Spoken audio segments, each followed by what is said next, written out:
Hi everyone, welcome back to my channel Learn with Saurabh. I hope all are doing well. आज की session पर हम लोग code demonstrate करेंगे। Previous class पे मैंने आपको थियोरेटिकल कंसेप्ट बताया था कि स्प्रिंग जेडीबीसी मॉड्यूल क्या है और उसके अंदर किस तरीके से हम डेटाबेस के साथ कम्युनिकेट करते हैं। आज की क्लास पे उस रिगार्डिंग हम लोग कोड को डेमोन्स्ट्रेट करेंगे, समझेंगे जावा के अंदर यानी कि स्प्रिंग के अंदर हम किस तरीके से डेटाबेस के साथ कम्युनिकेट करते हैं और उसके लिए कौन सा कोड को लिखते हैं। सबसे पहले प्रॉब्लम स्टेटमेंट को समझते हैं, क्योंकि सबसे पहले हमारे पास एक प्रॉब्लम स्टेटमेंट होगा, उसको ही हमको सॉल्व करना पड़ेगा। तो इसलिए प्रॉब्लम स्टेटमेंट इस तरीके से है: design and implement an employee management system using Spring JDBC with annotation configurations. The application should use ZDBC template for database interactions and perform CRUD operations on an employee table. Configure the application using Java configurations and use Spring dependency injections to manage application component. सबसे पहले आपको database में एक table create करना है।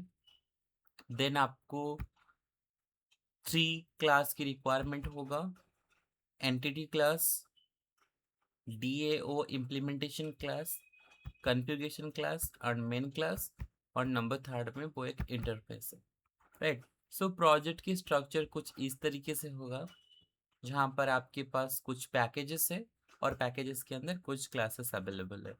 तो ये जो प्रॉब्लम है हम उसको सॉल्व करेंगे और इसके लिए हम इस्तेमाल करेंगे मैविन का। मैविन के अंदर हमारे पास टाइम जो है वो सेव हो जाएगा, क्योंकि हम जार फाइल को डाउनलोड करते थे और मैन्युअली उसको लिखते थे, यानी कि मैन्युअली उसको कॉन्फ़िगर करवाते थे हमारे प्रोजेक्ट के अंदर। बट जो हमारा मैविन है इस प्रोसेस को थोड़ा सिंप्लीफाई कर देगा। तो चलिए मेरे कोड एडिटर पर सबसे पहले यहाँ पर फाइल के ऊपर आप क्रिएट करेंगे, न्यू पे क्लिक करेंगे तो यहाँ पर आपको दिखेगा मैविन प्रोजेक्ट। मैविन प्रोजेक्ट की ओर आप क्लिक करेंगे तो यहाँ पर आपको नेक्स्ट पे क्लिक करेंगे तो यहाँ पर आपको group ID, artifact ID and versions visible हो जाएगा। आप repeat a group ID, artifact ID and version को सिलेक्ट करने के बाद यहाँ पर आप नेक्स्ट क्लिक करेंगे। उसके बाद यहाँ पर आपको सबसे पहले यहाँ पर आप क्या करेंगे, आपकी जो डोमेन है उसको रिवर्स ऑर्डर में लिखेंगे। एग्जाम्पल, अगर मेरा डोमेन का नाम है learnwithsaurabh.com, तो यहाँ पे कॉम डॉट जो भी मेरा डोमेन का नाम है उसको मैं यहाँ पे लिख दूंगा। राइट। उसके बाद यहाँ पर आपको आर्टिफैक्ट एडिन की प्रोजेक्ट की नेम, एम्प्लॉय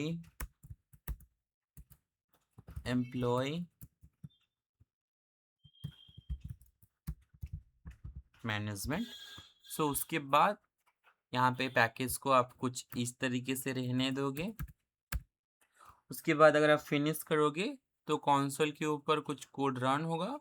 उसके बाद आपको ऑप्शंस दिखेगा, वाई प्रेस करोगे तो आपका मैविन प्रोजेक्ट रेडी हो जाएगा। तो हमारे पास ऑलरेडी एक मैविन प्रोजेक्ट है जिसका नाम है एम्प्लॉय मैनेजमेंट। एम्प्लॉय मैनेजमेंट के अंदर सबसे पहले हम जाएंगे pom.xml फाइल के अंदर। राइट। तो सबसे पहले आपकी फर्स्ट प्रोजेक्ट डिटेल्स दिया गया है। राइट। प्रोजेक्ट की नेम, ग्रुप आईडी, वर्जन्स यहाँ पर आपको विजिबल हो रहा है। उसके बाद आपके पास आता है डिपेंडेंसी। सबसे पहले डिपेंडेंसी है आपका स्प्रिंग कॉन्टेक्स्ट, उसके बाद आता है आपका स्प्रिंग जेडीबीसी, उसके बाद आपका आता है माई एसक्यूएल और ड्राइवर।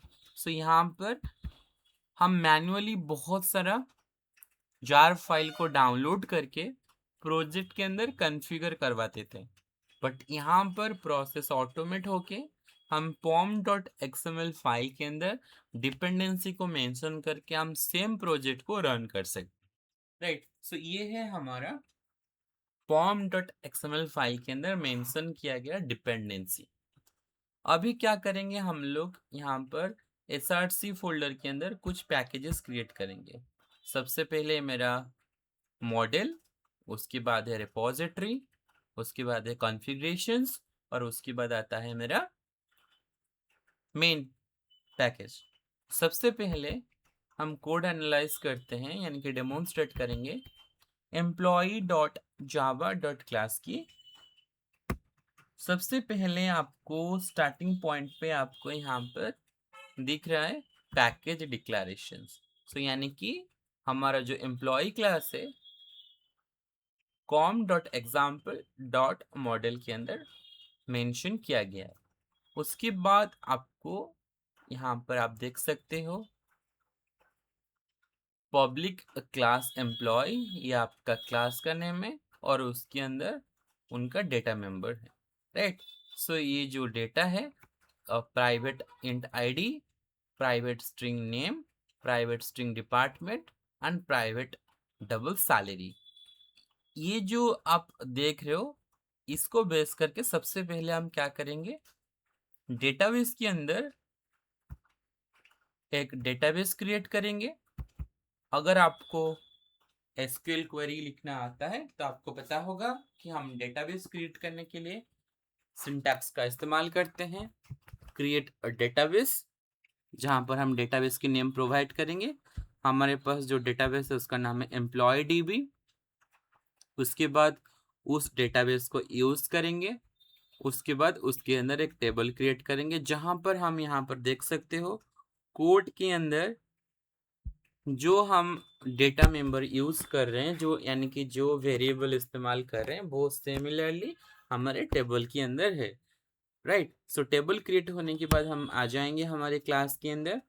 सो यहाँ पर जो आईडी है एग्जाम्पल, जो वेरिएबल्स है प्राइवेट इंट आईडी, तो प्राइवेट क्यों है मुझे कमेंट पे बताइएगा कि हम यहाँ पर प्राइवेट क्यों इस्तेमाल कर रहे हैं।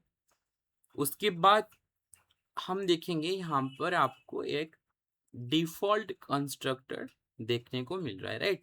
सो डिफॉल्ट कंस्ट्रक्टर किसे कहते हैं, जिसके अंदर कोई भी पैरामीटर्स पास नहीं किया गया है, राइट। सो यहाँ पर हम उसको पहचानेंगे कैसे कि ये डिफॉल्ट कंस्ट्रक्टर है।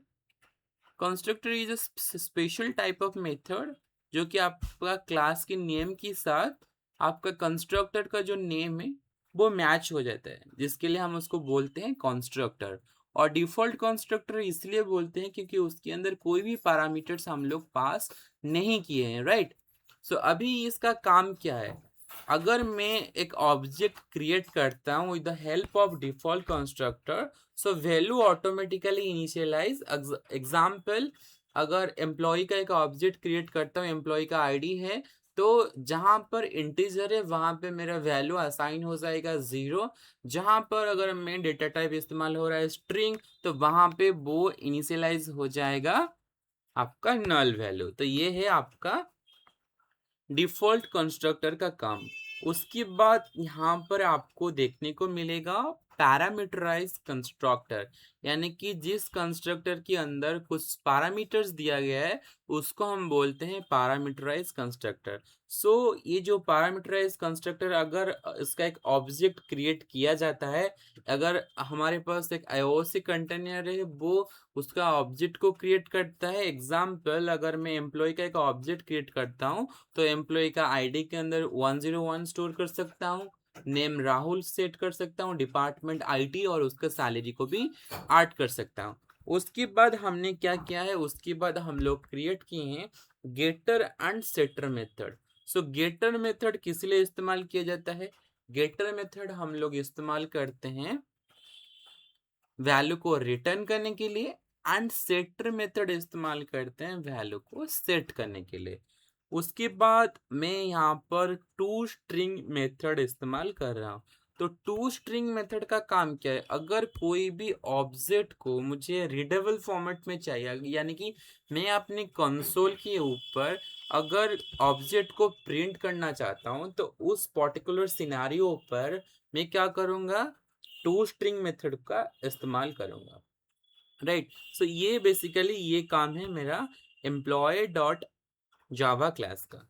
उसके बाद मैं मूव कर जाऊंगा एक पैकेज के अंदर जिसका नाम है com.example.dao, राइट। सो ये जो पैकेज है उसके अंदर आपको 2 क्लास देखने को मिलेगा। सबसे पहला एक इंटरफेस है और उस इंटरफेस का इम्प्लीमेंटेशन एक क्लास है।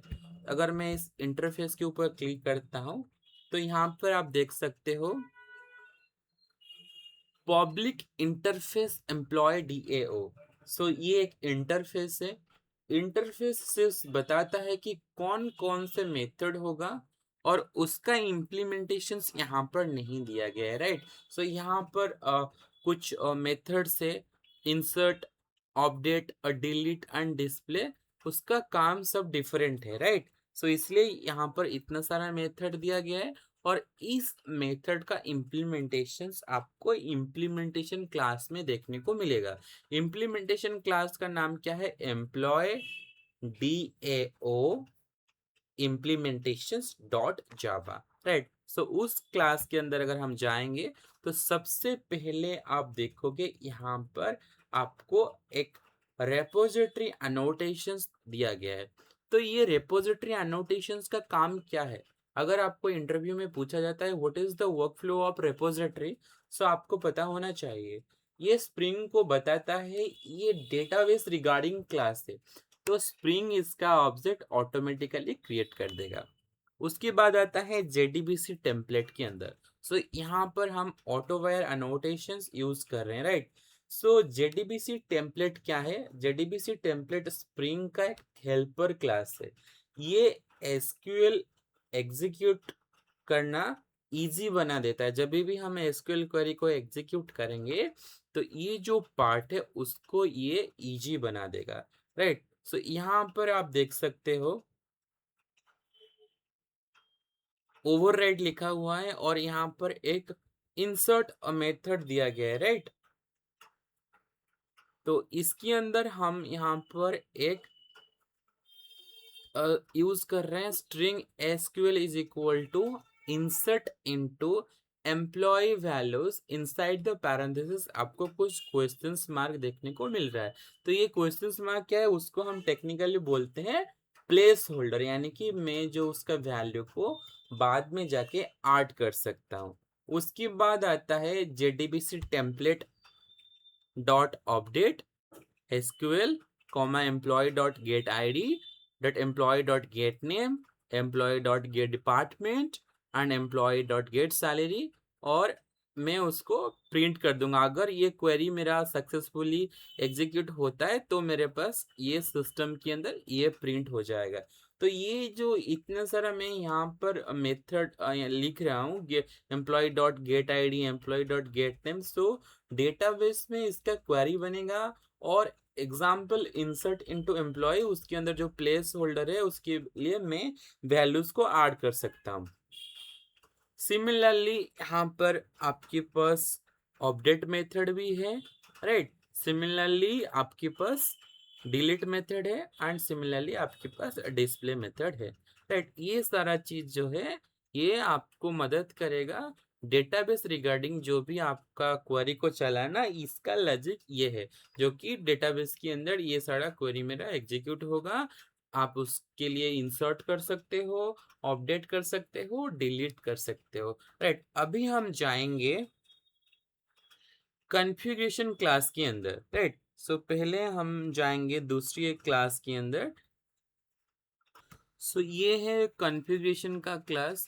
तो सबसे पहले यहाँ पर आप देखोगे तो यहाँ पर एक एनोटेशन इस्तेमाल किया गया जिसका नाम है कॉन्फ़िगरेशन। सो एनोटेशंस सबसे ज़्यादा इम्पोर्टेंट है स्प्रिंग क्लास के अंदर। तो आपको एनोटेशन की डेफिनेशन यानी कि उसका मीनिंग पता होना चाहिए। तो यहाँ पर हम कॉन्फ़िगरेशन एनोटेशन इस्तेमाल क्यों कर रहे हैं? ये एनोटेशंस बताता है ये जो क्लास है ये स्प्रिंग कॉन्फ़िगरेशन का क्लास है। इसके अंदर जो बीन्स बनेगा उन्हें स्प्रिंग AOC कंटेनर के अंदर मैनेज कर देगा।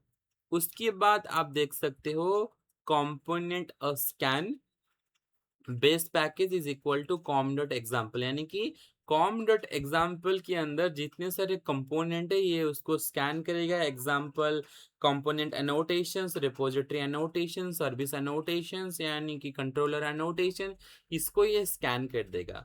उसके बाद हम आते हैं हमारे क्लास के अंदर, और यहाँ पर मैंने आपको थियोरेटिकल क्लास में समझाया था कि स्प्रिंग जेडीबीसी के अंदर एक इम्पोर्टेंस कंपोनेंट है जिसका नाम है डेटा सोर्स। सो यहाँ पर हम इस्तेमाल कर रहे हैं bean annotations data source method के ऊपर। तो उसका मीनिंग ये है कि ये स्प्रिंग इस मेथड की रिटर्न ऑब्जेक्ट को बीन के रूप में रजिस्टर करेगा, और डेटा जो सोर्स मेथड है यहाँ पर ये डेटाबेस कनेक्शंस प्रोवाइड करेगा। तो इसलिए हम यहाँ पर लिख रहे हैं drive manager data source DS is equal to new driver management data source. तो यहाँ पर डेटाबेस कनेक्शंस प्रोवाइड किया जा रहा है। तो यहाँ पर ड्राइवर क्लास की नेम मेंशन है, राइट। उसके बाद आपकी जो यूआरएल है उसका नेम प्रोवाइड किया गया है, आपका जो user name and passwords mention किया गया है, राइट। सो ये जो ड्राइवर मैनेजर डेटा सोर्स का ऑब्जेक्ट क्रिएट हो रहा है, ये माई एसक्यूएल को डेटाबेस से कनेक्शन एस्टेब्लिश करेगा। यहाँ पर जो कोड यहाँ पर लिखा गया है, राइट। सो उसके बाद एंड पे आप देख सकते हो, सो एक लिखा गया है bean public JDBC template return new JDBC template and data source, यानी कि एंड जब मेरा जितना सारा ऑपरेशंस परफॉर्म हो जाएगा तो उसको ये रिटर्न करती है। तो ये था मेरा कॉन्फ़िगरेशन का क्लास। सो अभी हम आ चुके हैं मेन क्लास के अंदर, राइट। सो मेन क्लास के अंदर कुछ इम्पोर्टेंट लॉजिक को समझते हैं। ये मेरा मेन मेथड है यानी कि एंट्री पॉइंट है। उसके बाद यहाँ पर कुछ कोड लिखा गया है, ये मेरा स्प्रिंग का लॉजिक है। अगर आप उसको सही से पढ़ोगे, applications context is equal to new annotation config applications context, और इनसाइड द पैरेंथेसिस आपको यहाँ पे ऐप कॉन्फ़िग डॉट क्लास। तो ये क्या है, एप्लीकेशंस कंटेक्स्ट स्प्रिंग का आईओसी कंटेनर है। Annotation config applications context inside the parenthesis जो आप कॉन्फ़िग डॉट क्लास मेंशन हुआ है, उसका मतलब है आप कॉन्फ़िग डॉट जावा को लोड करो, उसके अंदर जितने सारे बीन है example data source JDBC template उन्हें क्रिएट करो, और कंपोनेंट स्कैन की हेल्प से बीन भी क्रिएट करो। इस लाइन के बाद स्प्रिंग एप्लीकेशंस रेडी हो जाता है। उसके बाद आप देख सकते हो employee DAO is equal to context dot get a bean dot inside the parenthesis employee DAO dot class. उसका मतलब है स्प्रिंग कंटेनर से एम्प्लॉय DAO ऑब्जेक्ट के लिए जा रहा है। आपको न्यू एम्प्लॉय DAO एम्प्लॉयमेंट को लिखने की जरूरत नहीं है, इंटरनली ये ऑब्जेक्ट क्रिएट कर देगा, राइट। उसके बाद आप उसके अंदर इंसर्ट करोगे वैल्यू को, उसके बाद आप इंसर्ट करोगे अपडेट करोगे वैल्यूज को, उसके बाद आप उसको डिस्प्ले करोगे, आप उसको वैल्यू को डिलीट भी कर सकते हो, राइट। सो ये है आपका मेन क्लास का काम। अगर मैं रन करता हूं तो कुछ आउटपुट मुझे इस तरीके से दिखाएगा, राइट। तो चलिए देखते हैं कंसोल पर क्या मुझे आउटपुट आ रहा है। Employee inserted, employee update and employee का जो डेटा है 101, Rahul Kumar, department HR, salary है 55,000, एंड एंड पे हम क्या करते हैं, एम्प्लॉय को रिकॉर्ड को डिलीट कर देते हैं। तो मैं अगर डेटाबेस टेबल के अंदर जाऊंगा तो मुझे वैल्यूज नहीं दिखेगा, क्योंकि हम यहाँ पर डिलीट मैकेनिज्म को परफॉर्म कर रहे हैं। ये था आपका entire spring JDBC code demonstrations. अगर ये कोड आपको समझने में आसानी हुआ है, अगर आप कोड की लॉजिक को समझ पाए हो तो वीडियो को लाइक कीजिएगा, और आप अपना जो फ्रेंड है जो स्प्रिंग जेडीबीसी कोड को समझना चाहते हैं आप उनके साथ शेयर कर सकते हो। अगर कहीं पर भी डाउट है, कहीं पे आप समझ में नहीं आ रहा है तो कमेंट पे पूछिए, और हमारे चैनल को ज़्यादातर सब्सक्राइब कीजिए। आपके सब्सक्रिप्शन हमें मोटिवेट करता है आपके लिए रेगुलर कंटेंट जनरेट करने के लिए। आज के लिए इतना ही, मिलते हैं नेक्स्ट क्लास में। तब तक आप अपना पढ़ाई जारी रखिए एंड प्रिपरेशन जारी रखिए। हर रोज मिनिमम 5 इंटरव्यू क्वेश्चन को सॉल्व कीजिए। धन्यवाद।